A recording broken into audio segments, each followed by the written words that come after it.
Yes, hello folks. Welcome along to the Irish F1 show for the first time live on Facebook, YouTube, and on Twitter. We said, do you know what? Let's give it a crack. Let's see how we get on. We will be on Spotify and Apple and on Google and all the usual podcast audio platforms. Probably within 30 minutes to an hour after the programme. But yeah, we said we'd give it a crack. Thanks to our sponsors. Delighted to have a sponsor on board, PFT Travel, catering for all your transport requirements from a private minibus to our luxury air-conditioned coaches. Perfect solutions for you. Travel in comfort, arrive in style with PFT Travel. You can contact MJ on 087 624 8831 or email pfarrelltransport@yahoo.com, and they're also on Facebook there at P Farrell Transport Limited. Thanks to MJ and to PFT Travel and P Farrell Transport Limited for coming on board with us here for the programme. So I'm joined as always by Mr. Barry Rabbit and Richard Carney. Gentlemen, how are you doing? All right, Kevin, Richie, all good? Great to have you on here once more, lads. Well, look, we'll start with what it's like from a fan's perspective, and I have to say, right, having been there, it was everything you guys built it up to be, and probably 10 times more. An incredible experience in terms of the spectacle and what you actually see develop on the track. I do have a few hankerings as well. Nothing to do with what's on the track, but we are all about balance here and pros and cons. I suppose it's going to sound a bit critical first because the cons will come in the order of how my weekend actually panned out. So on Friday, it's quite interesting. So beautiful Olympic Stadium built, obviously, 92 or whatever. Great amphitheatre. You can see almost everywhere from where we were on Grandstand L. But on the Friday, as you rock up, the information you're given from the stewards and stuff is that even though Gate 7 is your entry, you can also go through Gate 4, and you can go through 2 tunnels under the track to get to where you want to go. But obviously the caveat being on the Friday, as you rightly said last time, Barry, is that you can actually go anywhere you want. And that's super because you get to go into a few different grandstands, see what it's like, and you know, if you decide you want to go back again and you fancy maybe Grandstand K or Grandstand E or F or whatever, you get a flavour of what that's like. So that's fine. However, outside then you're told a tunnel is open. Then you go in. There's no tunnel open. So you're there after spending whatever amount of money you're after spending for Grandstand L, which is admittedly tricky to get to. And then the tunnel is closed for some strange reason, even though the signage is there. And yes, the obvious one for a smart arse out there will be to, well, why didn't you go to Gate 7? Well, Gate 7 is literally around the far side, lads. And if you're told outside by a sure that it's open, you take it at face value. It gets better. So I took a picture of the tunnel and I messaged the page, the Circuit de Catalunya page that night, just to find out would the tunnel be open on the Saturday.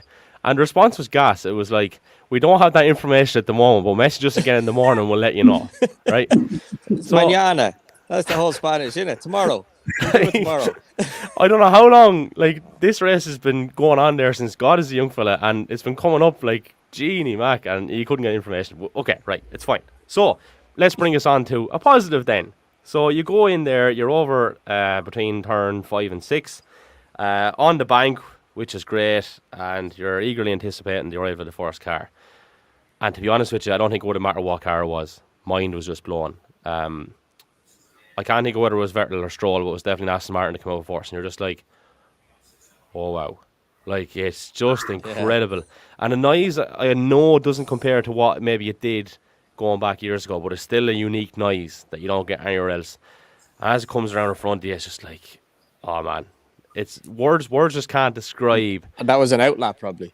That's just an outlap. That's just a fucking outlap, like, you know. It's an installation lap is all that.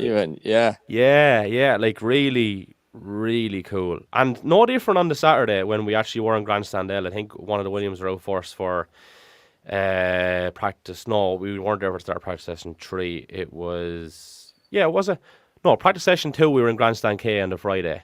And Williams came out first down that main straight, and it's like, yeah, again, same feeling.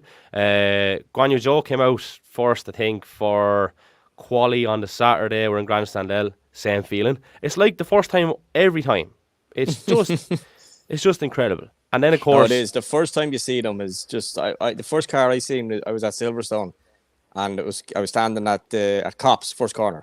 So the cars are coming dead straight at me, and then they're turning driver's right, so to my left, if you like, in fact. And I think I drove the track before, actually, and I know on a Formula Ford or something before I was there, and it was a scary corner. and you ride in the Formula Ford in fourth gear at about 110 mile an hour, and went around at about 105 mile an hour. And I remember just watching that, and I think like that it was a Minardi or something. It was a nothing car really, and he just accelerating towards me through the heat haze, getting bigger and bigger and faster, and almost at the point where I was ready to run. So it's like this throttle stuck open on it or something. And next day I waited. He was in whatever 6 or 7 gear, whatever he had at the time, and I was full sure he was going to hit the brakes, go down about 2 gears, and go through the corner.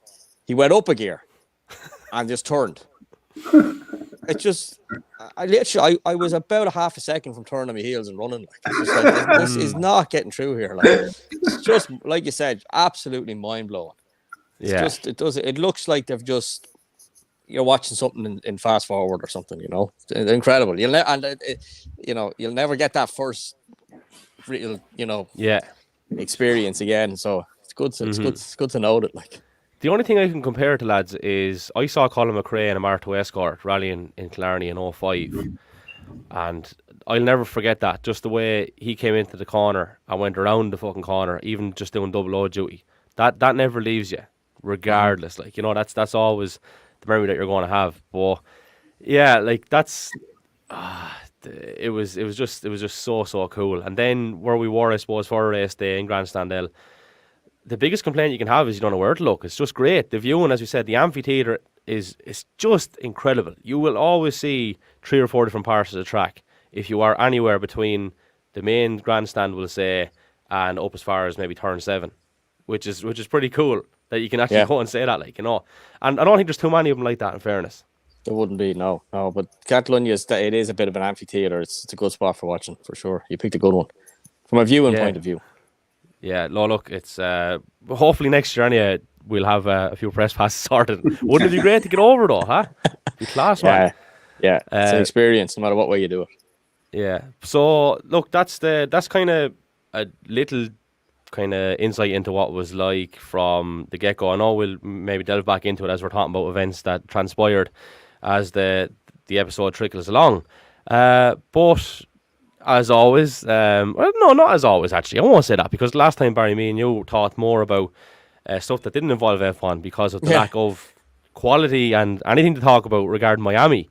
But fortunately, we had a good bit to talk about here. So I want to talk I didn't say this to you beforehand, actually. It's not under an order. But all the talk, I think, was a Thursday and Friday, was about the Aston Martin and the investigation from the governing body about, geez, that's a lot like a Red Bull. And a German reporter went up to Vettel and asked him how does it feel like to be back at Red Bull, which I thought was absolutely brilliant. Clever. Yeah, and speaking of Vettel, actually, just separate now, I see he got mugged this morning. Did he? Yeah. Sorry, mugged is the wrong way to describe it. He got robbed this morning. He stepped out of the car, I think, for a moment, and a number of items were taken on him. Jeez, it's a bit of it's happening a bit to F1 drivers lately, isn't it? Was it Norris Leclerc? lost the watch, and then was it Norris that lost the watch at some football match or something there last year? Yeah, same thing, taken off him, yeah. Yeah, and Leclerc more recently, yeah. Opportunities out there. These guys need to harden up a small bit. Richie'd have the 2 front teeth gone over. But lads, look, let's get back to it then, right? The qualifying, like Leclerc spinning and then somehow still getting just about, well, he had a bit of time on it, but to point a lap like that, having made a mistake, to recover so quickly, and Paul, I think that's noteworthy anyway. Barry, I'll start with you. Yeah, I mean, it's not the lap in itself. It's the as we spoke before. It's the mental fortitude needed to do it, because you come in qualifying. You kind of build up to it. You add a little bit of time. You add a little bit of time. You add a little bit of time, or well, take time away. Technically, you're trying to go faster, but to do it with no real practice run, I suppose, and no safety net. Just everybody, we all know it's called the banker lap. It's kind of like 95%, 98%, maybe depending how good you are, of what you think you're capable of. You kind of have that in your pocket, so that when you really go for it, if it all comes unstuck, that you have that 4th place position, I suppose, or whatever. So to lay it all on the line and do what he did with no banker lap, with no safety net, driving skill, incredible. But I think it's the the mental fortitude there to do that is a really impressive bit. And, you know, especially considering he's had a few kind of little hiccups, you know, at Imola and things like that. So, yeah, very impressive. Richie, your thoughts on that and maybe in general? Yeah, just touching on what Barry said, you can also go the opposite way where you get thrown in at the deep end and the time is taken away from you, and you near enough don't have time to think. You just got to get on with it, and like that's some mental strength for him to come out and put in a lap like that, considering the circumstances. What a lap, what a drive, you know. Not much more you can say about. Any other thoughts on practice or quali before we actually go on to the race, which was obviously full of drama? No, I was watching it. There's kind of I was up in Belfast for some mates the weekend, so I was kind of watching it in the background. But it was really all about Leclerc. I thought just in terms of getting that pole lap in. That's the only thing of note, really, I suppose, that I took from it. But I may have missed it because I said I wasn't giving it my full attention at the time. Maybe Russell's qualifying position, maybe. I think Mercedes in general, lads, just to remark upon before we get to the race, that there seemed to be a notable difference in performance from, like, Russell's been pretty good anyway, right? But in general, the car seemed to perform that bit better. Would you agree? No more of this. Yeah, Yeah. yeah, it did seem better, to be fair. Less porpoising or whatever they call it, but I think that could be, you know, was it maybe a little bit of the track? Maybe they're not hitting the top speeds they were elsewhere, but it was an improvement for sure. I know people were getting very, you know, I know Hamilton came from the back, to put that to one side for a minute. I know we're moving into the race a little bit from a weekend's performance point of view. I think they were a little bit flattered. I think everyone was talking about it, so that kind of set it up. And then with the two Ferraris, you know, one not finishing and one, you know, being further back than it should due to the spin. Really, all that happened is the Mercedes got ahead of the Ferraris where they'd normally be behind them, but they were really only ahead of them because of Ferrari mistakes as opposed to Mercedes pace. So I don't know. I think it might be, you know, one swallow. What's the saying? One swallow doesn't make a Doesn't summer. make a summer. Kind of thing. Yeah. So I think we might have to wait and see. Monaco is a little bit of a strange one, so maybe could be on to the next one before we can be really sure. But yeah, I think it was maybe slightly over egged the Mercedes performance, considering that really all they did was jump the Ferraris, and it was more a case of the Ferraris falling back than the Mercedes getting ahead of them. Just guys, I was told about an interview with Toto over the weekend, and I didn't hear it. It's only what I was told about the interview. Maybe one of you did. Their wind tunnel couldn't generate 200 mile an hour's worth of wind. So Really? they were developing their car up to 165, 170 miles an hour, and that's as much speed that they could generate in their wind tunnel. So that when they actually landed to race one, it was a complete and utter shock to them. Their porpoising only starts from like 170 on. That seems like such a That's known amazing goal, to doesn't me. it? If that So is obvious. the case. No, I didn't hear it myself now, but like, no, we must dig into that because that seems so obvious, doesn't it?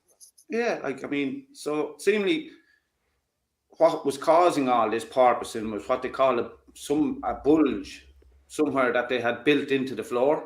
Mm-hmm. So they took this bulge away, flattened it out. I know that sounds so simple, but seemingly that's all they've done to the floor, and the porpoising is gone. Jeez. Just To me, that's amazing for what money that's spent in that sport. And Just for a guy shows that you runs a know, ship like Toto, you know what I mean? Like, you think And he it's actually people, said though. that they couldn't generate 200 miles an hour's worth of wind to test their aerodynamic package. So they're only testing up to like 170 miles an hour and then bringing it racing. I wonder, is that across the board in F1 teams, or is it just seems like such a major flaw to have for a team like Mercedes if it's absolutely. only one team. But if it's maybe it's some physics things that's just any rolling road struggles with that, or not rolling road, wind tunnel. So we'll have to look into that one, I think. Yeah, I think we should do it. Like I just couldn't believe it when I was told it today. Like I was like, no way. Well, like if you look at I suppose, the turnover or the lack thereof with staffing and all, it did seem kind of hard to believe that you could, you know, maybe not design a car as good as literally the best that's been out there for for so long because the people don't change. I know the rules and regulations do. You know, there had to be something to it. And you think about it now, I suppose, in hindsight, which is always 2020. Yeah, but that's I suppose when you think about Red Bull's designer, he was designing ground effect cars in the 80s. Probably Ferrari's guys probably the same. I don't know, Mercedes, a little bit younger team. yeah. I mean, porpoise isn't a new thing. It's around, like you said, in the ground effect era. So, but look, it's very difficult to do what they're doing in any, Mercedes and all the rest of them. So, like past performance is that what they say in the banking ads, whatever, past performance isn't an indicator of future success. Like it's no guarantee. Just No. because the stocks were up last week doesn't mean they'll be up next week. So, they have to, and again with a whole new set of regulations, it's really is a clean sheet. So there's no guarantee that they're going to. The previous cars were evolutions, of course, of each other. So that's why the Mercedes stayed at it. But you get a clean sheet of paper, and we used to see that in the past where just one team would just disappear off the face of the earth, like in terms of competitiveness, when a new set of rules come in. So it's not that unusual, really. And it's a philosophy. That's the real difference now. You keep hearing this word philosophy where they go down a certain route, a development route or a design route, and it's not just so easy as coming back. And we've seen it with Aston Martin throwing the Red Bull side pods onto the car at the weekend, and it didn't work. So it's not just that easy. No, definitely not.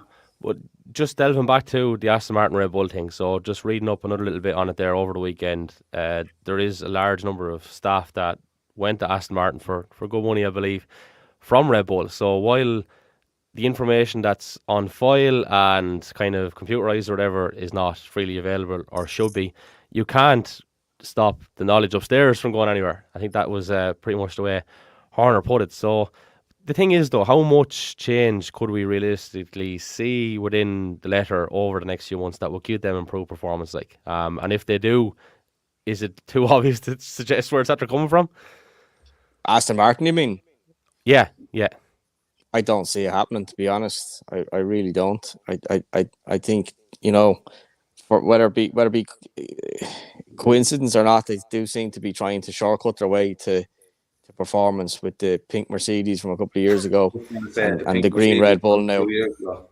The green Bull and the pink Mercedes. So yeah. I don't know. I just think I don't know. I think the Lance Stroll element of it. Someone said running a Formula One team is a lot different from rebranding and making money out of a clothing range or whatever other stuff he's done in the past. It's a long term, at least 5-year project to get a team to take any significant step up the grid, not just to the front now or anything. I'm talking if you get to get Williams into the back of the midfield is a 5-year project. To get a Toro Rosso or a AlphaTauri from the middle of the grid up to the back of the front is a 5-year project. Any step is a 5 or 6 year project. And I think Stroll is probably guilty of just being able to throw money at problems and them going away. And it ain't going to happen in F1. It just doesn't work that way. And I think these kind of copies, if that's what they are, or inspiration from other cars, maybe might be the more delicate way of putting it. I think he's looking for shortcuts, and and it reminds me of the Ferrari kind of years from the early 90s where they wanted everything. I was only listening to a podcast, in fact, with Steve Nichols, the designer of the McLaren MP44, who went to Ferrari, and he just said he had a meeting with them, and he says, I wanted, we're going to take 4 or 5 years to do this. And they're like, no, we're going to win the first race next year. It's like, we're not, lads. We're just not. And I wonder, is there a similar culture now in Aston Martin, a fear culture? Because Stroll does seem to not take any shit from anybody, but that I don't think it works in F1, unfortunately. So I don't see Aston Martin doing any great shakes, to be honest. Yeah, it's like Stroll is looking at Red Bull and just saying, listen, I want what they have. I don't care what it costs. Just give me what they have. But it's not quite that simple. It's not. You can't just. It's not like formula classes or me and Barry racing each other, sharing information. We're only sharing tire pressure, shock settings, things like that. Like in the F1 world, that it just doesn't work that way. Yeah, no. You can't. Well, what did he say a few years ago? He purchased information. I remember the statement actually. If you go back to it now, and it is on the Drive to Survive series, where he's making that statement like it's really intense piece to camera stuff. Like we will take no shit. This, that, and the other. I don't think it's fair to say, or it goes without saying, that when things aren't going his way, the ties come out of the pram a little bit, for want of a better phrase. Like, it's just, I'm so used to having it my own way, and as you said, Barry, throw one of your problems, I won't have it any other way. But how long will that last for? Like, if he could afford to be more patient, which he's not, and he's not going to be, it's just not the way he is. Where could and should they be? Shoulda, coulda, woulda, as the fella said. But Well, if he it's was a bit happening in more the road patient, car you know what I mean? division too. I mean, he brought in a guy from AMG to be CEO of the road car division. I can't just think of his name now, but he came from AMG. He came from a serious, he had a fairly decent CV, to put it mildly. He came into Aston Martin, and I think he was gone in 18 months. He left there a few weeks or months ago.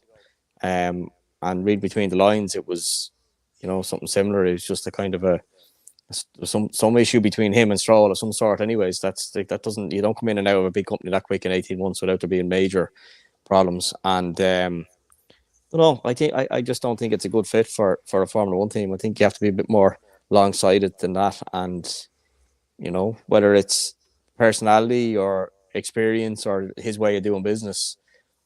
If you're imagine you're a designer, or you're working at a reasonably high level in Aston Martin, and if you get something wrong, you're going to get the blow dryer effect. They're just screaming at you and shouting and maybe firing you and everything else.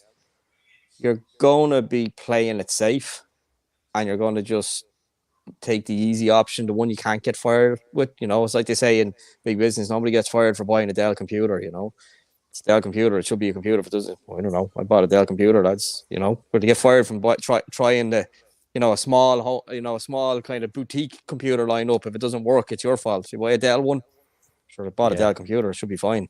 So they don't make difficult decisions, and they start getting very corporate, and they start just kind of looking after themselves, and every decision is based on not getting fired, and that's no way to run an F1 team. I think you're right, Barry. It's like he brings the big bully attitude, Mm-hmm. It's my way or no way. And if it's not instant success, you're out the gap, like you're gone, which is, I don't know, maybe that works in other applications, but as you say, like if you're a designer and you're afraid to think outside the box for fear of being sacked, you ain't going to think outside the box. As you say, you're going to play it safe. You're going to develop a part that, like, exactly what you said. A computer's a computer. I turned it on, it doesn't work. But, like, I mean, it's just a complete not a fear factor, which, as I say, I don't know, maybe that works in other applications in life, but certainly not this one. I don't think it works in too many of them, lads, because like it is an autocratic approach then, isn't it? Because if you feel like you're on tenterhooks the whole time, are you going to perform your job day in, day out to the best of your ability when you feel like, the pressure's on or someone's kind of looking over you? I don't think you are really, are you?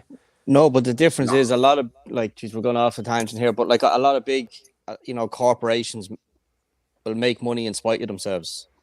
They're so big, they're behemoths. They're just they'll make money even if they're badly ran. And the same lads that if they went in and tried to run a corner shop, they'd probably close it in a week, because they're not used to, and they start thinking that they're doing everything right, whereas in reality they've just got a business that can literally set its own rates and decide how much money it's going to make. So, not across the board, obviously, but a lot of corporations will be like that. So, but the thing about F1 is that none of that matters. It doesn't matter. The stopwatch is the only thing that matters, and it's going to just, it doesn't matter whether it's got a couple of mil in the bank or not. If you're the quickest, you're the quickest. End of story. And so I think F1 is very different to big corporations when it comes to that, because the stopwatch don't lie. Yeah, We better not keep your stopwatch taking over too much. I think you getting a death stare there. I might have copped the glance over the left You shoulder. did. No, I seen Could be something in moving in trouble. the corner. No, there's just a miss coming in to get our phone. It's all good. We're all right. You're all good. You're not. I In didn't get the doghouse yet. water over my head just yet. I suppose we better start talking about the F1 here again now before before we do end up having to come to a premature finish. But let's bring it to the race day then. So we'll go in order of events transpiring again. So obviously Science doesn't get a great start, even though he's P3 or whatever. Russell gets off to a pretty good start, and then obviously on the first lap there's a collision between Magnussen and Hamilton. Whose fault is that? Before we go anywhere, Magnus. Go on, Richie.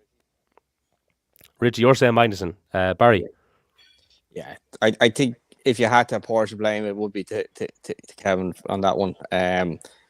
It was pretty much a racing incident, but yeah, I think ultimately it was Kevin's. He didn't give.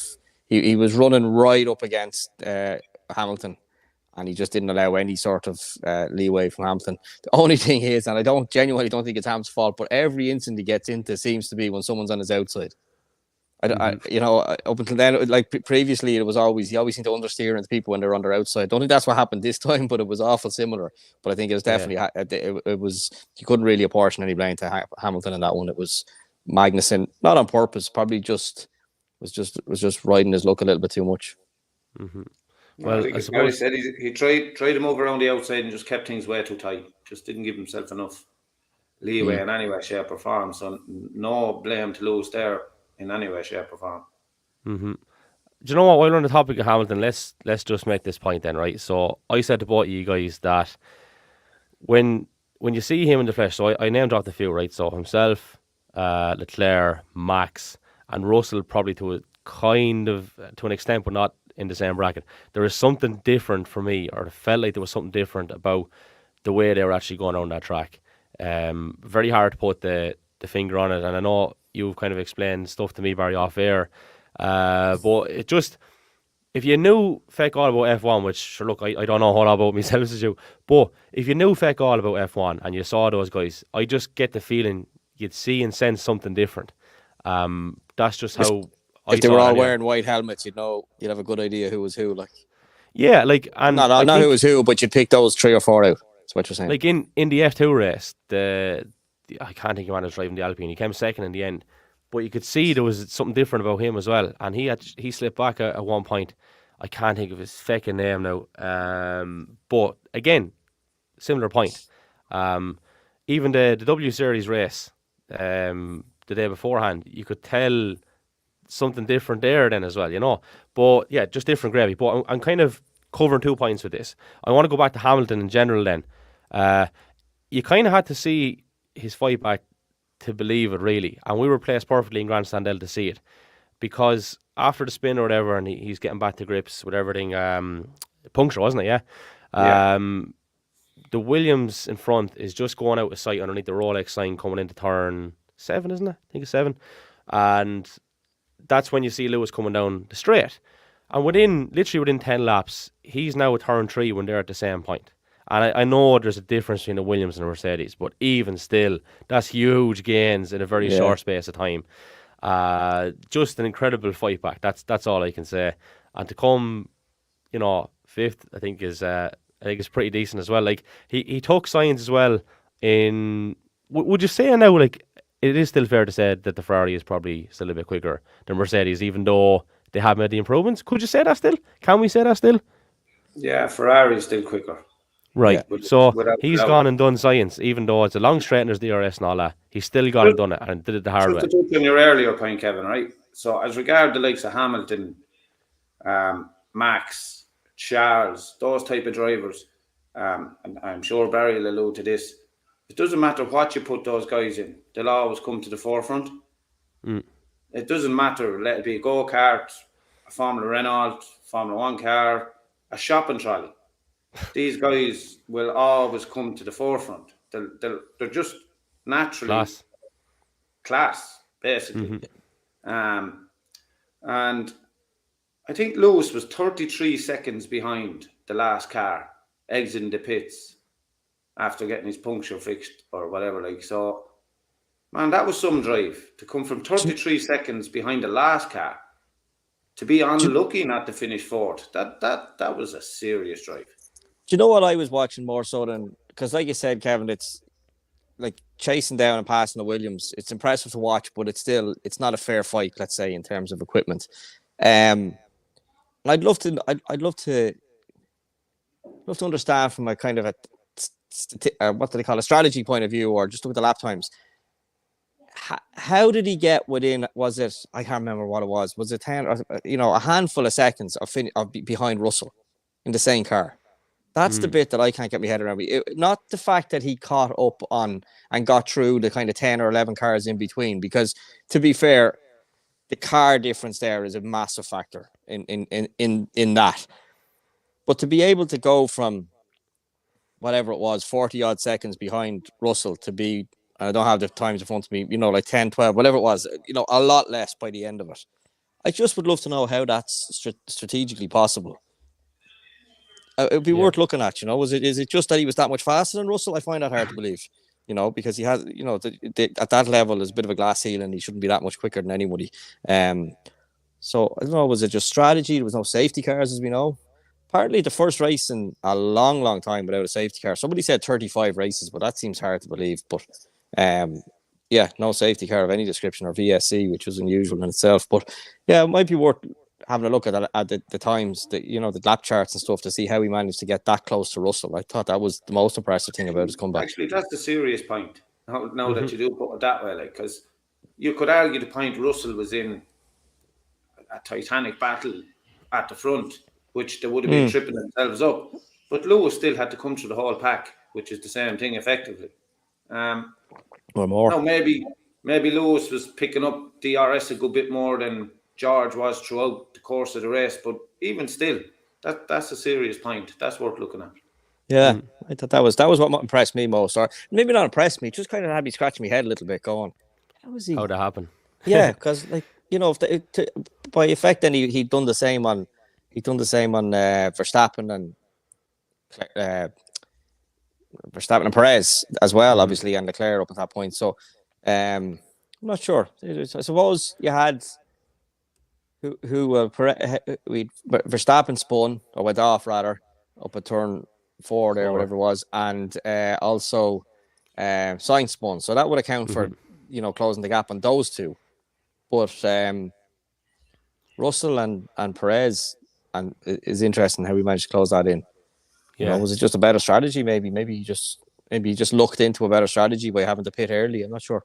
Bit of credit for Verstappen and Sainz for doing something simple but often forgotten about, keeping the wheels moving on the gravel, lads. Do you know, like that? They still had the wherewithal in high speed, instant like that. Keep her taking over, lads. Yeah, come off the brakes. As soon as you're not going to hit anything, come off the brakes. Yeah, like neither of them dropped massive placings. Like, I know Sainz slipped down a bit further than Max did, but geez, that could have been a core lot worse. But while we're talking about the Mercedes then, and whether it's back at the pace of a Ferrari, which lads have said it's not, and you're probably right or whatever, I have to give serious credit to George Russell for his display of defensive driving, if that's the case, in terms of keeping Max behind. Because Max had a couple of right good goes at him, and Russell was absolutely brilliant. And as you always say, it's easier to be the hound in the hare. Yeah. So it was, in the end, Checo actually passed him. It wasn't Max that passed him. Max paid, Checo passed him. And here comes the segue, lads. I mean, it is the elephant in the room. So we sat down last night, and it's mad, great minds think alike and all that, but it was just, it just came to mind that if the team orders didn't come into play, how the table would look. So I think how the table would look would have been Leclerc on 104, Max 103, and Perez 92. So 12 points between them. Now it's not the case. So Max is on 110, Leclerc is on 104. I'm just going to have to get the standings again. I know I put in a screenshot there last night. Perez on 85. And you heard what he said on the radio. He said, that's very unfair, but okay. I also went and listened to most of his radio throughout the thing, which is a nice 5-minute video on YouTube. If I can give the credit to the person who will, is F1, wasn't F1 Illustrated? Something like that anyway. But great video there, which gives a timeline of the messages that went through.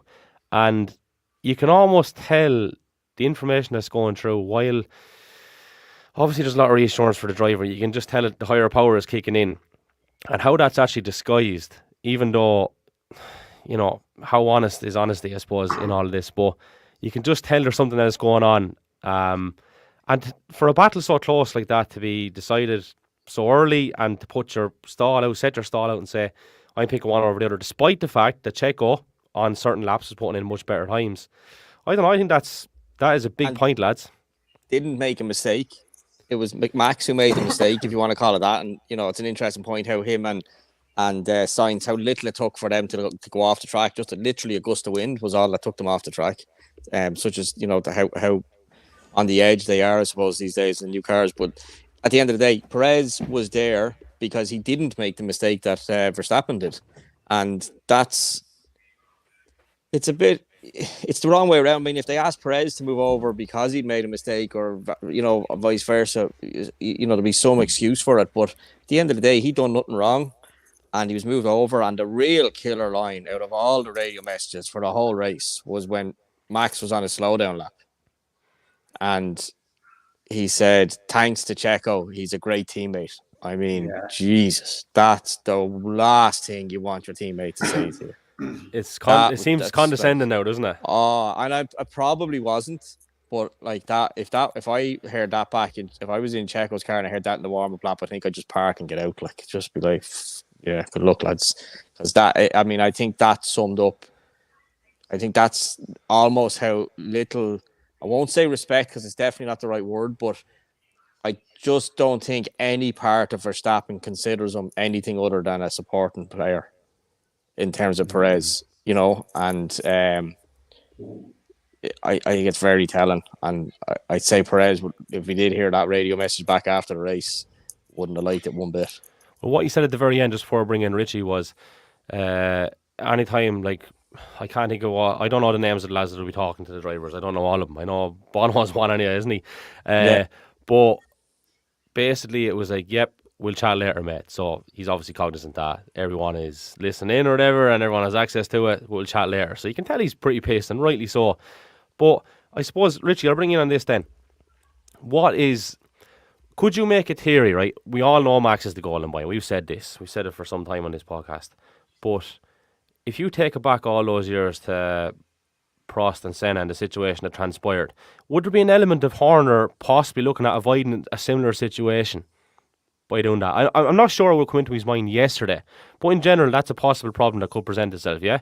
And your team all of a sudden has a slight bit of division, because even though, look, there could be animosity going on behind the scenes, we don't know, but if that becomes a fight, then does the team suffer? Is this the thought process, or has the team suffered now because of what's happened?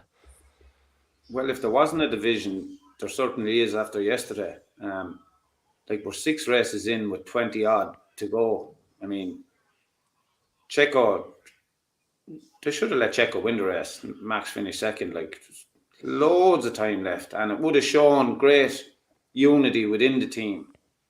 Like, to me, and I think anyone else looking at Red Bull at the moment, nobody on that team,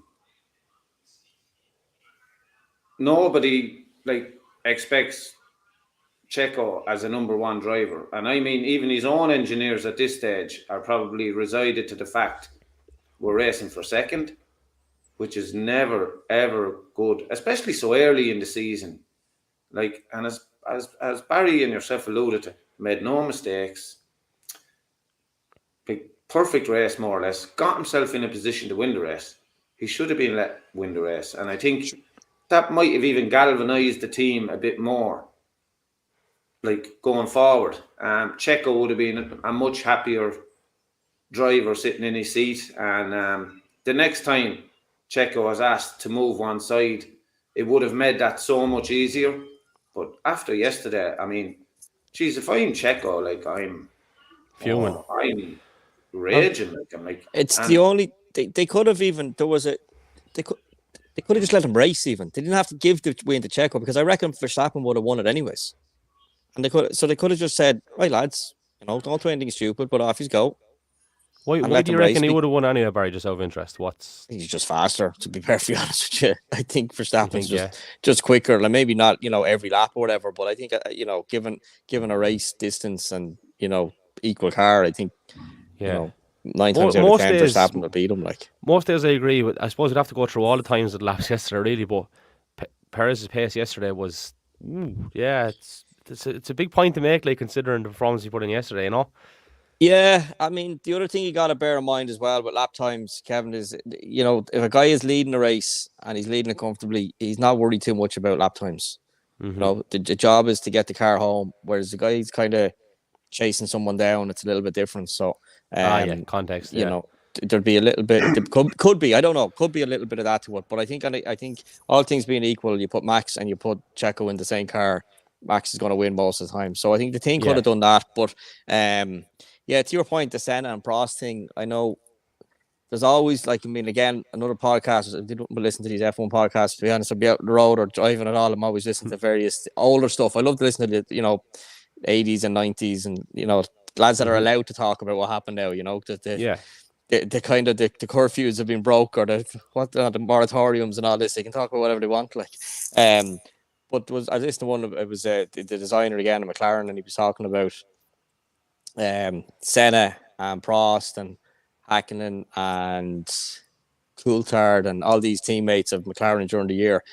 And basically, without going into specifics, he's saying the Ron Dennis always had a favourite, a driver, and it wouldn't. So just someone he preferred, like, whatever, and it made the other driver very, very, lacking in confidence, let's say, and always questioning it and worrying about it. And maybe there probably is that with Verstappen and Red Bull and Horner and all the rest of them. Why wouldn't there be? Like, he literally does, outperform the car, and he did for a long time. I kept them in the races where they wouldn't be at all. So that's not unusual.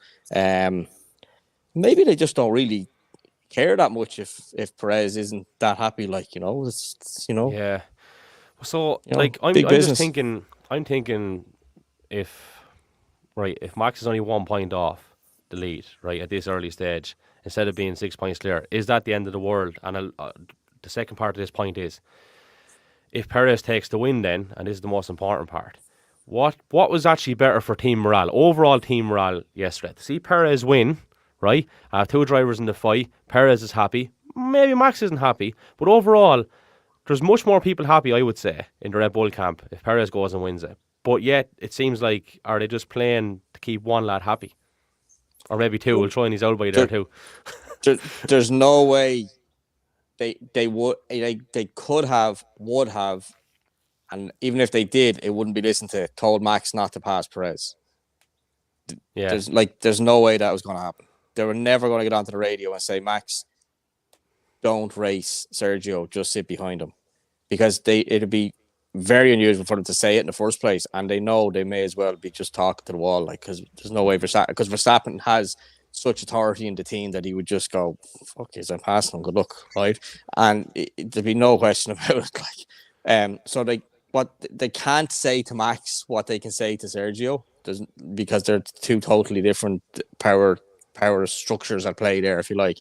So the only option they had was just, either do what they did or let them race. That was it. And I think let them race would have been probably the best option. In a word, then, I'm going to ask this to both of you. What would you have done if you were Christian Horner in this? Well, I at this point in the season, I just say, right, lads, don't do anything stupid. Both cars have to finish, but may the best man win. Off you go. Okay, Richie? Yeah, without doubt, have a race. Don't instruct Sergio to move on side, like, right. Absolute zero contact, but go on, have a go at one another, and let's see who comes out on top. Definitely, like, but geez, the 6 races in and being told to move one side. Yeah. So ironically, it's not a problem Ferrari have, because Sainz just isn't posing the same problems. Like, organically, that's sorted itself out, hasn't it? He needs a couple of big races very, very soon. Very soon. Yeah, he's it's funny, isn't it? Almost Ferrari are in a better position because their second driver isn't as quick, like, as Red Bull's second driver, or potentially. So it actually puts them in a slightly cleaner position, which is really ironic. But I wonder, Ferrari, as well, from a championship point of view, if Perez had to win in the race yesterday, it brings Perez into the top 3 battle that bit more, and still Max is well within shooting distance of Charles. So maybe championship wise, maybe they might have been better if Perez had won that race. Yeah, maybe. The next problem they'd have then, though, is they start taking points off each other. So they instead of if as it looks now, if a Ferrari is going to win, it's nearly always going to be Charles. Charles, yeah. Now I know Perez is, he's not exactly racking up the wins either, anyways, and it's a slightly, but it looks like it's more possible and likely for the Red Bulls to take points off each other than the Ferraris to take points off each other. So maybe Red Bull are actually only reacting to the natural or organic, as you call it, situation, Kevin, that's in Ferrari. They have to just do it maybe a little bit more, black and white and digitally, and just say, listen, pull over, let them buy. So I don't know. I just, it's so early. That's the thing. It's six races in. There's another 16 to go or something. So it's very early to do that, and I think it's very probably demoralizing for Perez. But look, maybe Red Bull don't care. Maybe Red Bull is like, listen, we're paying you, I don't know, £8 million a year. Do as you're told, sunshine. Don't presume that they're, these lads are all trying to be. I'm sure they're all friendly and all the rest of it, but big business and it's big sport, and egos might just get in the way, and the Red Bull might just go, sorry Sergio, it's your job, suck it up, princess. There's comments coming in, actually. We should have said that before we move on. Sorry, Richie. People can comment underneath the stream there if they want, on Facebook and YouTube and Twitter. But Mike Dermody's been in touch, and he has said, look what Red Bull done to Gasly's confidence, which is another fair point. He's and he, Jesus, there was no better victory, was there, when Gasly actually got his race win? It felt really good and justified for him. But this is a point, though, Kevin. The teams aren't there as conduits for the drivers to do well. You see, we look at it that way from the outside looking in. We look at it as the drivers are the teams are providing cars for the drivers. That's the way the fan base kind of looks at it. The teams look at it totally different. The teams look at it as the drivers are driving our car and we're paying them. Yeah. So they're not like, if Gasly, his confidence is shook and he wasn't treated particularly well, the fan base, and more so now with the Drive to Survive sort of fan base, is poor Pierre, and that's not nice, and God God love him and all the rest of it. But the teams don't give a shit, to be perfectly honest. You're here to do a job. You're getting paid top dollar to do it. If you can't do it, there's a queue over there of lads ready to do it. So. I think we need to. It's a results-based sports, Yeah. And if you're not fucking getting the results, you're not going to be kept. They'll give you the benefit of the doubt. I know what they done to Gasly's confidence, but a lot of that was down to Gasly. You get thrown into the cookery, you have to perform. It's Max was able to perform. So, I mean, Yep. They're not there for the drivers. They're not there to make the drivers' life easy. Exactly. And I think that is sometimes lost. I think people just forget that it is, the end of the day, the driver is an employee of the team. Some of them are bigger than others in terms of popularity and power and everything else. But do you think, Dietrich Mateschitz or Helmut Marko or any of these guys are lying in bed at night going, you know what? He's not really doing that well, but geez, he's an awful nice young fella. We'll give him another year. There's no chance. That's what people are actually, when you break it down, I think really, huh? I'd be putting Helmut Marko in a Lance Stroll, maybe not a severe bracket. You don't mess with Helmut Marko. No, he's that type of character as well. Yeah, it's not what's happening. They're not going to go and sacrifice a whole year of potential results just to be nice to Pierre Gasly. Yeah, there we go, lads. I suppose we're on the 50-minute mark. We try to keep this between 45 and an hour. Before we move on to Monaco, and look, I'll get the grumbers out of the way first, actually. Lads, sort out the fucking buses as well while you're at it over in Barcelona, because it was an absolute joke. So they need to get PFT over there. Yeah. Just PFT Travel. There you go now. There you go. Get MJ and the boys over there. Get a whole fleet. Well, I guarantee if MJ Farrell had literally a block of buses going the whole way around where the queue was, he wouldn't be waiting for everyone to go up to the fucking front of it, he'd be saying jump on the nearest one, which is what the Be boys like the didn't do. Foundry at 3:30. Be grand. Yeah. Well, look, as bad as what we thought we were, and we may have gone to a queue at a place that we shouldn't have got into it, but we did. We only had to wait an hour. Others were 2 and 3 hours, I think. People then tried to get trains, which I believe were booked. Jesus, was it 8 times over or something? And there wasn't enough trains and people were left there. Just reading reports, taxis between 200 and 400 quid. They were looking for a 40-minute journey from the train station then because they knew that the man was there. It's baking heat as well. It's 35 degrees heat, lads. Like even at that hour of the evening, you know, it was mad shit. So please get that together. I know the promoter has made a point already that they are going to say, right, lads, sort your shit out, and they should. It was very, very poor. I will never say a bad word about Crow Park, the Aviva, the Tree Arena, Parky Queeve, any of these fucking places ever again after that shit over the weekend. I'll be straight with you. But as a spectacle, it was incredible. Second point that's nothing to do with Monaco. If you have a bit of spare time, go onto YouTube and look up the live version of the F1 theme tune. Not just for that, which is incredible. Look at the comments underneath it. You will break your hole laughing at it. There's one there about playing it. I'll just give one. There's one there about playing it at Mass. They played this at Mass the other day, and my pastor turned into Maldonado, which I thought was absolutely brilliant. Pastor into Maldonado. But yeah, that's tip of the iceberg stuff. So yeah, Monaco. Yeah, could be Jesus, wet from hearing. Worlds apart. Worlds Could apart be a wet from one too, Kevin. They're again. talking about rain in Monaco this week coming. That could be interesting. Race. Take it off the calendar. Not a fan, Richie. I am Really? a fan, but it's always a shit race. Always. It's just too tight. Are the cars too big? Is it at the moment? That's what people are saying anyway. With the circuit, like it's. Listen, Monaco is Monaco. It's iconic. I am a fan, but I'm not a fan of the race. It's always boring. Always. You're a fan of the event, but not the race. Yeah. I was lucky enough to be in Monaco a few years ago. My now good wife Andrea got me tickets for my 30th birthday, and we went there a few years back. And it's mega, to be fair. As if you know, but hard the to race believe itself, that's 20 years ago now, Barry. I know, yeah. Sorry, we don't have time for the Raikkonen story now. We don't have time for that. No. Yeah, 20. Who was it that won? Yeah, what is that now? Villeneuve or someone. Go on.